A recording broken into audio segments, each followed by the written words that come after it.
유명한 역사가 찰스 베어드 박사에게 하루는 한 기자가 와서 물었습니다. 박사님, 역사를 연구하셨는데 지금까지 박사님이 수많은 저서도 내고 업적도 남기셨는데 모든 인류 역사를 연구한 다음에 그저 몇 마디로 요약할 수 있겠습니까? 그랬더니 베어드 박사는 이렇게 말합니다. 예, 제가 연구한 바로 그 모든 역사에 교훈이 있습니다. 그래서 간단히 요약한다면 첫째로 하나님의 계획에는 차질이 없다는 사실입니다. 벌이 많이 있어서 꽃이 만들어 놓은 꿀들을 빼앗아가는 현상이 자연 세계 가운데 있지만 그러나 결국 꽃가루를 옮겨 수정이 되게 하는 신비한 섭리가 있습니다. 역사에는 벌과 같은 강도들이 많이 있어서 애매한 사람들을 억압하고 뺏어가는 일들이 종종 있습니다. 그러나 그들이 행하는 악을 통해서도 하나님은 하나님의 뜻을 이루십니다. 하나님 역사에는 실패가 없다는 말씀이지요.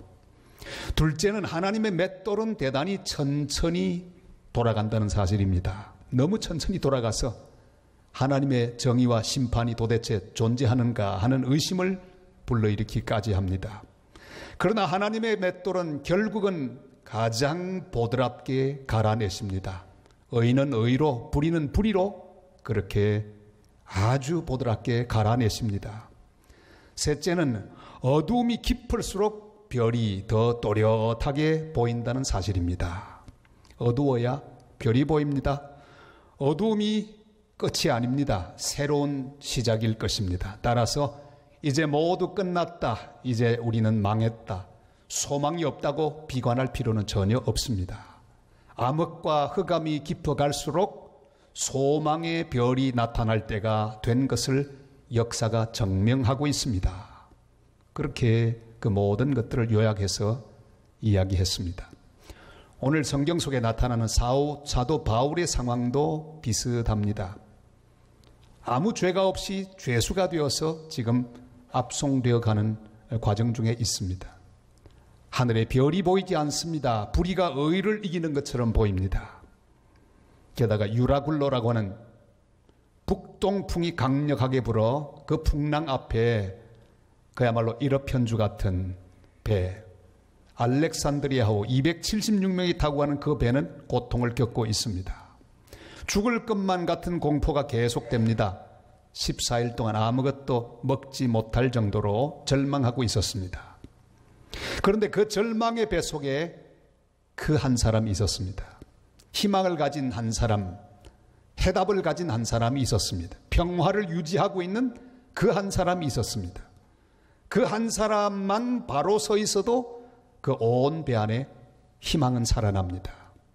모든 사람은 그 한 사람의 희망 때문에 살게 되었습니다. 그는 어떤 사람입니까? 오늘 성경은 아주 간단하게 그 사람이 어떤 사람인지를 이렇게 요약합니다. 그는 바로 기도하는 사람이었습니다. 23절이 이렇게 말씀하죠. 내가 속한 바 곧 내가 섬기는 하나님의 사자가 어젯밤에 내 곁에 서서 말하되 아멘. 어젯밤에 라고 말을 하는 사람이었습니다. 모두들 절망 가운데 풍랑 앞에 두려움에 떨고 공황 가운데 빠져 있지만 그 한 사람은 어젯밤에도 하나님을 바라보고 기도하고 있었습니다. 하나님과 대화하고 있었습니다. 천지의 주관자 되시는 하나님 앞에서 그를 만나고 있었습니다. 오직 한 사람만 하나님 앞에 서 있었습니다. 하나님 음성 듣고 하나님께 고백하고 있었습니다. 바벨론의 포로로 잡혀간 모든 이스라엘 민족은 희망을 잃었습니다. 절망 가운데 있었습니다. 그러나 한 사람은 깨어 있었습니다. 하루에 3번씩 예루살렘을 향해 나 있는 창을 열고 하나님께 기도하던 한 사람이 있었습니다. 그 한 사람의 기도와 함께 이스라엘 백성의 희망은 시작되고 있었습니다. 수산성에 있는 모든 이스라엘 백성들, 이제 곧 하만의 흉계에 의하여 몰살하게 되어 있었습니다. 그러나 그 위기 앞에서 한 사람 모르두게 그는 하나님을 바라보고 서 있었습니다. 한 사람의 희망이 있었습니다. 한 사람의 믿음이 있었습니다. 한 사람의 기도가 있었습니다. 바로 그 한 사람 모르두게를 통해 에스더는 깨어났습니다. 여러분, 이스라엘 백성은 구원을 받았습니다. 그 한 사람의 희망은 그토록 귀합니다. 깨어서 기도하는 한 사람이 모든 사람의 희망이 될 수 있습니다. 우리 역사 가운데도 참 부끄러운 이름들을 많이 만납니다. 조선의 역사를 공부하면 너무 답답하죠. 간신배도 많고 무능한 왕들도 많습니다. 그러나 어디 영국 역사만 하겠습니까? 신사나라라고 하지만 사실 영국의 역사는 정말 웃기는 역사가 많습니다. 영국의 기독교 성공회라고 하죠. 앵글리칸 처치라고 하는데 그럴듯한 종교 개혁을 통해 형성된 교회처럼 느껴집니다만 사실은 그게 아닙니다. 종교 개혁의 정신과 전혀 상관이 없습니다. 헨리 8세 그는 자기 형수였던 캐드린과 결혼하지 않습니까? 아라곤의 여왕. 그러나 그와 더불어 이혼하고 시녀였던 앤 볼레인과 재혼하고 싶었습니다. 그러나 캐톨릭 로마 교황은 그것을 허락하지 않습니다. 그래서 영국 왕을 수장으로 하는 영국 국교회 성공회를 선포합니다. 이혼합니다. 재혼합니다. 그러나 앤 볼레인 역시 천일만 거기 있고 다시 권자에서 내려오고 죽게 되죠. 또 이혼하고 재혼하고 가만히 보고 있으면 기가 막히는 역사가 많이 있습니다. 신사가 아닙니다. 캐톨릭으로 돌아가려는 많은 시도가 있었습니다.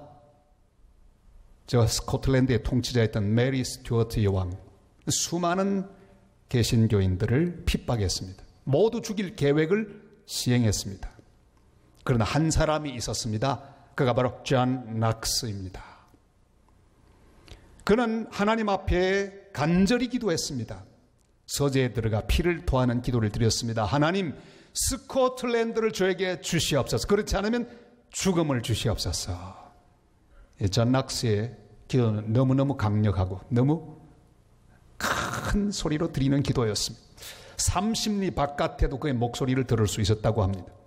메리 여왕의 궁전이 보이는 바로 그 창에서 하나님 앞에 간절히 기도했습니다. 하나님께서는 그의 기도를 들으셨습니다. 결국 메리 여왕은 중병에 걸립니다. 그는 죽기 전에 한마디를 남깁니다. 존 낙스 한 사람의 기도가 100만 대군보다 더 무섭다. 결국 메리 여왕은 죽습니다. 그리고 스코틀랜드 의회는 존 낙스의 장로교를 국교로 받아들입니다. 가만히 보면 그 당시 영국의 상황만큼이나 우리의 상황도 어둡고 힘듭니다. 돌아보면 모두 염려스러운 것밖에 없습니다. 바울의 상황이나 그 당시 스코틀랜드의 상황이나 우리의 상황이나 비슷비슷합니다. 둘러보면 파도밖에 보이지 않습니다. 절망에 빠져 있는 사람들밖에 보이지 않습니다. 들려오는 소리는 신음소리, 비탄의 소리밖에는 없습니다. 그러나 바울처럼 우리는 깨어있어 기도해야 합니다. 어젯밤에 절망의 밤에 그 밤을 깨우는 한 사람의 기도, 그것이 희망의 기도입니다. 그 기도가 그 배 전체에 있는 사람을 모두 살립니다. 주님의 음성을 들어야 합니다. 한 사람만 깨어 있어도 희망이 있습니다. 주님은 바로 나를 그 한 사람으로 부르셨습니다. 가문을 살리는 그 한 사람, 가정을 살리는 그 한 사람, 나라를 살리는 그 한 사람, 바로 그 한 사람으로 살아가실 수 있기를 바랍니다. 기도하는 그 한 사람으로 살아서 나라를 구원하고 가정을 구원하고 가문을 구원하는 복된 하나님의 사람들이 다 되시기를 주님의 이름으로 축원합니다. 이렇게 주님 앞에 간절히 기도하던 바울, 그는 그가 누구인지 무엇을 해야 할 사람인지를 분명히 깨닫습니다. 사명을 확신하는 그 한 사람, 그 바울은 자기가 무엇을 하는 사람인지 어떻게 해야 할 것인지를 잘 알게 되었습니다. 24절 말씀 우리 다 같이 읽습니다. 바울아 두려워하지 말라. 네가 가이사 앞에 서야 하겠고 또 하나님께서 너와 함께 항해하는 자를 다 네게 주셨다 하였으니 아멘. 기도하는 바울은 자기가 왜 여기 있는지, 무엇을 해야 하는 사람인지를 확신했습니다. 사명을 깨달았다는 말씀입니다. 바울은 자신의 사명, 그것이 무엇인지 너무 분명히 알았습니다. 로마까지 가서 로마 황제 앞에 서서 복음을 전하는 일, 그게 바로 그의 사명입니다. 거기서 복음을 전하여 모든 세상으로 그 귀한 복음을 따라서 구원받게 하는 일, 그것이 바울의 사명이었습니다. 그 사명 때문에 그와 함께 여행하는 사람들도 살게 될 것이라는 확신이 그 속에 있었습니다. 그러니까 한 사람의 사명으로 나머지 275명이 덤으로 살았다고도 말할 수 있습니다. 우리가 잘 쓰는 말 가운데 죽을 뻔했다라는 말이 있습니다. 여러분 혹시 지난 한 주간 동안에 죽을 뻔했던 경험이 있으십니까? 돌아보면요, 죽을 뻔했던 경험이 우리 가운데 얼마나 많은지 모릅니다. 몇 년 전에 제3차 성지순례 여행을 했을 때 우리 성도들과 함께 요르단을 통과해서 드디어 타바라고 하는 곳에서 이스라엘로 입국하기 위해서 절차를 밟았습니다. 그리고 성지순례 여행 잘 마치고 돌아왔습니다. 딱 한 주일 뒤에 우리가 내려서 입국 수속을 밟았던 바로 그 타바라고 하는 곳에 폭탄 테러가 있었습니다. 바로 그 버스가 꽝 하고 터졌습니다. 바로 제가 앉았던 그 자리에 앉았던 사람이 죽었습니다. 죽음이 한 주일 사이로 싹 지나갔습니다. 조금만 늦게 갔으면 제가 거기 있을 수도 있는 겁니다. 죽을 뻔했던 기억이 얼마나 많은지 몰라요. 사고 중에 죽을 뻔하고 질병 중에 죽을 뻔했던 일들 많이 있습니다. 그러나 분명한 것은 사명이 있는 한 주님은 우리를 부르지 않습니다. 지난 10월 13일에는 정말 안타까운 소식이 있었습니다. 우리가 너무 좋아하는 찬송, 하나님의 은혜, 나를 지으시니도 하나님, 나를 부르시니가 하나님, 그 찬송을 작곡한 신상우 형제가 주님 부름을 받았습니다. 얼마나 잘생겼습니까? 아름다운 찬양, 주옥 같은 찬양을 많이 작곡했습니다. 몇 살일까요? 이제 50살이에요. 젊은 작곡가입니다. 그가 죽었습니다. 우리 모두는 그런 생각했습니다. 왜 이렇게 빨리 갔을까? 2절, 그가 지은 하나님의 2절을 보면 답이 나옵니다. 나의 달려갈 길 다 가도록, 나의 마지막 호흡 다 하도록 나로 그 십자가 품게 하시니 나의 나 된 것은 하나님 은혜라. 조금 일찍 가도 괜찮아요. 일찍 가나 늦게 가나 중요한 것은 나의 달려갈 길, 나의 사명을 다할 때까지는 주님이 나를 여기 머물게 하실 것이라는 사실입니다. 그는 좀 일찍 갔지만 사실 그가 한 일 다 했다고 볼 수 있습니다. 아프리카 리빙스톤 선교사는 죽을 고비를 여러 번 넘겼습니다. 한 번은 사자의 공격을 받아서 어깨가 부상을 입었습니다. 그날 이후로 그는 너덜너덜하게 팔 한쪽은 그냥 붙어있는 정도에 지나지 않는 그런 상처를 가지고 살게 되었습니다. 그 사고를 입은 직후에 옆에 있는 사람이 말합니다. 선생님, 돌아가시는 줄 알았죠? 그때 리빙스톤은 말합니다. 아니야, 사명이 있는 자는 그것이 끝나기 전에는 죽지 않는다네. 그랬습니다. 그는 이렇게 기도했습니다. 주님, 어느 곳이든 보내주십시오. 오직 주님이 저와 함께 그곳에 가 주십시오. 어떤 짐이든 주시옵소서. 오직 견디어낼 힘도 주옵소서. 오직 주님의 심장과 주님을 섬기는 그 관계로만 저를 묶어 주옵소서. 그의 비전은 한마디로 아프리카 선교를 위한 길을 개척하는 것이었습니다. 거기 너무나 분명했습니다. 그의 비전 이 한마디로 요약이 됩니다. 나는 내륙으로 가는 길을 개척할 것이다. 그렇지 않으면 죽은 길밖에 없다. 내 인생은 나의 사역이 끝나는 그날까지 하나님의 놀라우신 인도하에 있게 될 것이다. 그렇습니다. 사명이 끝날 때까지는 주님 떠나지 않으실 것입니다. 그의 아내 메리가 죽었을 때 그는 일생일대 가장 위대한 기도를 합니다. 나의 예수님, 나의 왕, 나의 생명, 나의 모든 것을 당신께 다시 드립니다. 내가 가진 어떤 것에도, 내가 한 어떤 일에도 아무런 가치를 두지 않겠습니다. 오직 주님의 나라와 주님을 섬기는 것, 그리고 세상 끝날까지 내가 너와 항상 함께 하리라 하신 주님의 말씀에만 가치를 두겠습니다. 그는 그 사명을 다 마치고 강가 오두막집에서 기도하는 자세로 주님의 부름을 받았습니다. 하나님이 나를 통해 하실 일이 있습니다. 우리는 그 일에 집중하며 살아야 합니다. 그것은 나의 비전입니다. 나의 초점입니다. 복음을 전하고 교회를 세우고 평화를 이루고 축복의 통로가 되는 그 일을 위하여 우리는 집중하며 살아야 합니다. 주님 내게 주신 일을 이루는 일에 집중하며 살 수 있기를 바랍니다. 리빙스톤 선교사가 기도한 대로 그 어떤 다른 일에는 가치를 두지 않는 사람으로 살아가십시다. 주님은 나와 함께 여행하는 모든 나를 둘러선 사람들을 나에게 맡겨주셨습니다. 내 식구들을 나에게 맡겨주셨습니다. 내 이웃들을 나에게 맡겨주셨습니다. 내 직장 사람들을 나에게 맡겨주셨습니다. 그들의 희망은 나의 희망에 달려 있습니다. 내가 바로 서서 그들의 희망이 되어야 합니다. 내가 바로 서서 비전 가지고 주님이 기뻐하는 자리에 서서 바로 살아갈 때 나로 말미암아 그들이 살게 될 것입니다. 모두 축복해야 합니다.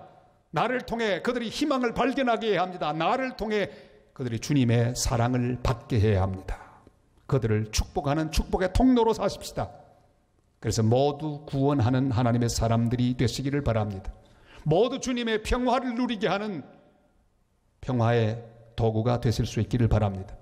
그래서 사명을 가진 나 한 사람 때문에 다른 모든 사람들이 하나님의 복을 받게 하는 축복의 통로, 복의 근원으로 살아가는 복된 하나님 사람들 다 되시기를 주님의 이름으로 축원합니다. 배 안에 있는 바울을 제외한 모든 다른 사람들 믿음이 하나도 없었습니다. 믿을 게 없었습니다. 선장도 믿을 수 없었습니다. 선주도 믿을 수 없었습니다. 백부장도 대책이 없는 사람이었습니다. 그러나 한 사람은 분명히 믿음을 갖고 있었습니다. 배 안의 사람들은 믿음이 없었기에 소망도 없었습니다. 그러나 바울이 가진 믿음과 바울이 가진 소망으로 모든 사람이 살았습니다. 바울은 바로 그 배의 믿음과 소망의 그 한 사람이었습니다. 우리 25절, 26절을 같이 읽습니다. 그러므로 여러분이요 안심하라. 나는 내게 말씀하신 그대로 되리라고 하나님을 믿노라. 그런즉 우리가 반드시 한 섬에 걸리리라 하더라. 아멘. 이 혼란의 시대에는 이런 믿음의 사람이 희망입니다.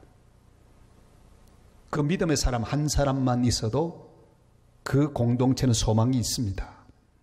다른 사람을 어떻게 생각해도 나의 믿음이 다른 사람을 살릴 수 있습니다.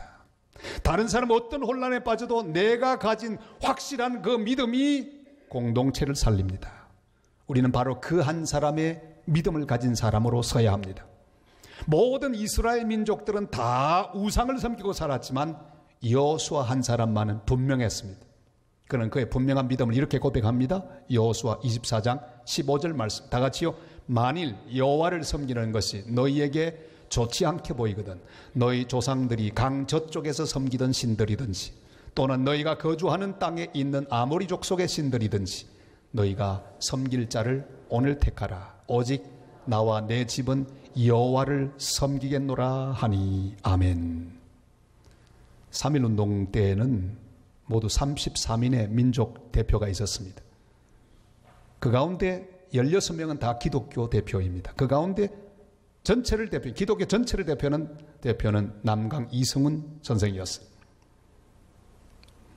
불교 한용운 대표, 천도교 손병희 이렇게 되죠. 기독교 이승훈.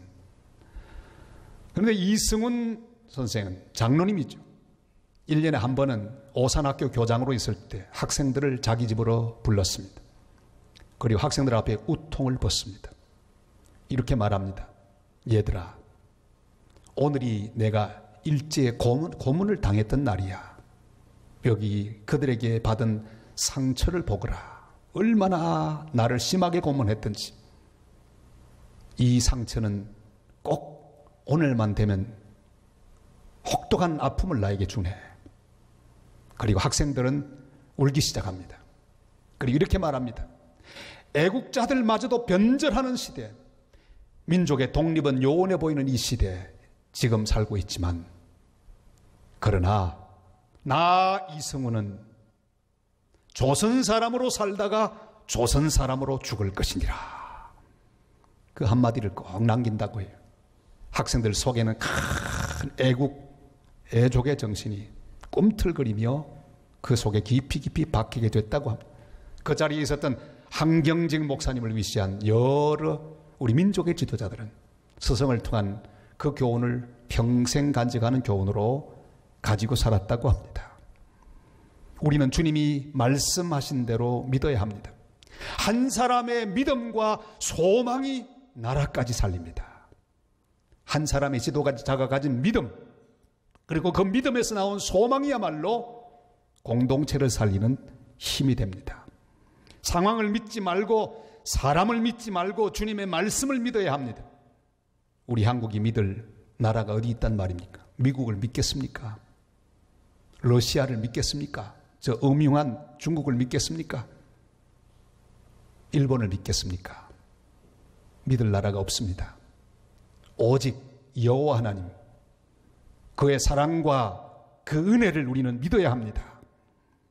우리는 주님의 말씀을 믿어야 합니다. 다른 말로 안심시키는 것이 아니라 하나님의 말씀으로 안심시켜야 합니다. 여러분이여 안심하라. 한번 같이 할까요? 여러분이여 안심하라. 한국이여 안심하라. 이것이 우리 그리스도인들이 이 시대 사람들에게 전해야 할 평화의 메시지입니다. 예수 안에 희망이 있습니다. 말씀 안에 희망이 있습니다. 우리가 반드시 한 섬에 걸리리라. 14일 이상 풍랑에 밀려서 표류하고 있지만 곧 한 섬에 걸리리라는 말씀입니다. 희망의 선포입니다. 우리 같이 한번 할까요? 안심하라. 반드시 한 섬에 걸리리라. 희망의 섬이 우리를 기다리고 있습니다. 안심하시기를 바랍니다. 내 인생의 풍랑이 아무리 심하다고 해도 우리 하나님이 준비해 놓으신 희망의 섬이 바로 저 앞에 있습니다. 안개 너머에 있습니다. 우리나라를 위해 준비하신 희망의 섬이 기다리고 있습니다. 내 인생에 주님께서 준비하신 희망의 섬을 믿어야 합니다. 반드시 걸릴 것입니다. 거기 하나님의 은혜를 통해 문제들은 해결되게 될 것입니다. 감리교를 시작했던 요한 웨슬레 선생, 그는 거의 그리스도인이라고 하는 책을 썼습니다. 영어로 almost Christian, 100%가 아닌 거의 그리스도인. 그는 그의 경험을 간증합니다. 믿음이 꽤 있다고 생각했습니다. 열심도 있었습니다. 그래서 그는 아메리카 인디안을 위한 선교를 위해서 배를 타고 대서양을 건너가고 있었습니다. 풍랑이 일었습니다. 풍랑 앞에 그의 믿음은 사라지고 말았어요. 두려워 떨고 있었습니다. 안절부절하고 있는데 어디선가 찬송 소리가 들려왔습니다. 가보았더니 한 무리의 사람들이 모여서 찬송을 부르고 있었습니다. 그 얼굴에는 평안이 가득했습니다. 바로 모라비안 교도들이었습니다. 너무 깊은 인상을 받았습니다. 그는 깨닫습니다. 아하, 나는 완전한 믿음의 소유자가 아니로구나. 내 믿음은 가짜로구나. 그는 그 이후에 회심하는 큰 계기를 거기서 마련합니다. 그리고 주님께 완전히 회심하고 100% 주님을 신뢰하고 의뢰하는 하나님의 사람으로 설 수 있었습니다. 사랑하는 여러분, 거의 그리스도인, 그건 그리스도인 아닌 것과 비슷합니다. 진짜 그리스도인, 그는 주님의 말씀을 믿는 사람입니다. 주님을 신뢰하는 사람입니다. 거의 믿어서는 곤란합니다. 거의 신뢰해서는 곤란합니다. 확실히 믿어야 합니다. 주의 말씀대로 될 것을 확신해야 합니다. 그리고 그리스도 안에는 분명한 소망을 선포해야 합니다. 비슷한 소망이 아닙니다. 거의 그런 소망이 아닙니다. 분명한 소망, 반드시 한 섬에 걸리리라. 주님의 말씀을 우리는 100% 확실히 믿어야 합니다. 내가 가진 확실한 믿음과 소망이 나를 살릴 뿐 아니라 다른 사람을 살립니다. 우리 주님 앞에 이 시대에 확실한 믿음으로 확실한 소망을 선포하는 하나님의 사람들이 되시기를 바랍니다. 다른 사람을 비판하기 전에 나를 돌아보십시다. 나는 과연 진짜 그리스도인인가? 혹시 나는 거의 그리스도인이 아닌가? 오늘 우리가 고백해야 할 귀한 말씀인 사랑장 고린도전서 13장에 나타나는 말씀으로 우리 주님 앞에 우리 믿음을 고백하십니다. 7절 다 같이 읽습니다. 모든 것을 참으며 모든 것을 믿으며 모든 것을 바라며 모든 것을 견디느니라. 아멘. 사랑하는 성도 여러분, 예수 안에 있는 내일의 희망을 선포하는 이 시대에 또 한 사람의 바울들로 살아가는 복된 성도들 다 되시기를 주님의 이름으로 축원합니다.